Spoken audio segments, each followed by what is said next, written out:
మీరు పోకిరి సినిమా చూసారా?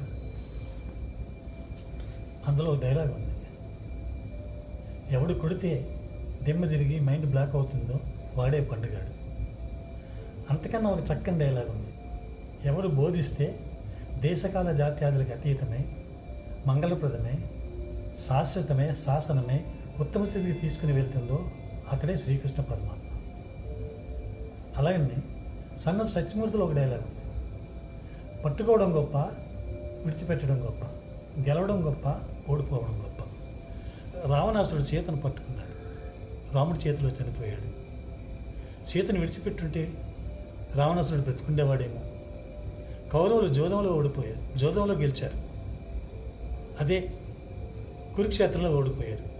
జోదంలోనే ఓడిపోయి ఉంటే కురుక్షేత్రం జరుగుండేది కాదేమో. ఇలాంటి పట్టు విడుపులు గెలిపోవటంలో తెలియజెప్పేదే భగవద్గీత.